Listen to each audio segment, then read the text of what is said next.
اور ابو بکر صدیق رضی اللہ تعالی عنہ آپ کو اللہ تعالیٰ نے بڑی بے مثال فراست سے نوازا تھا، بڑی باکمال سیاست اللہ نے آپ کو عطا کی تھی کہ نبی کریم صلی اللہ علیہ وسلم جب اپنا آخری خطبہ لوگوں کے ارشاد فرما رہے، آخری درس دے رہے،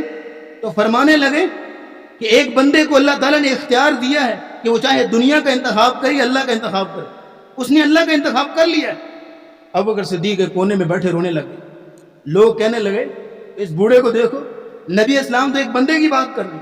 اس میں رونے والی کون سی بات ہے؟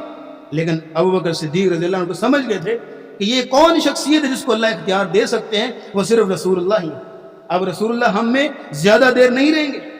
یہی وجہ ہے کہ رسول اکرم صلی اللہ علیہ وسلم جب دنیا سے تشریف لے گئے،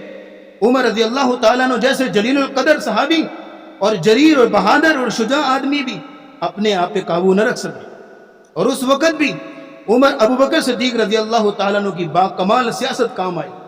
کیسے وہ رسول اللہ کے حجرے میں داخل ہوئے، آپ علیہ السلام کو دیکھا، آپ کے ماتھے کا بوسہ دیا اور کہا یا رسول اللہ، اللہ آپ پہ دو موتوں کو جمع نہیں کرے گا۔ پھر باہر آئے، لوگوں کو ایک عجیب کوہرام مچا ہوا ہے، اور اس موقع پہ امت کو جس ہستی نے سنبھالا تھا اور اس ٹوٹی ہوئی تسبیح کو جس نے جوڑا تھا، وہ ابو بکر صدیق رضی اللہ تعالیٰ عنہ۔ ممبر پہ کھڑے ہوئے حمد و ثنا پڑی، کہا لوگوں سن لو، من کان منکم یعبد محمدا فإن محمدا قد مات ومن کان یعبد اللہ فإن اللہ حی لا یموت۔ تم میں سے جو کوئی محمد کی عبادت کرتا تھا تو محمد دنیا سے جا چکے، لیکن جو بندہ اللہ کی عبادت کرتا ہے تو آج بھی عبادت کرے، کیونکہ اللہ تو ہمیشہ زندہ رہے گا۔ اور اس وقت یہ آیت پڑھی وما محمد الا رسول قد خلت من قبلہ الرسل۔ صحابہ کہنے لگے ہمیں یوں لگا جیسے یہ آیت آج ہی نازل ہوئی۔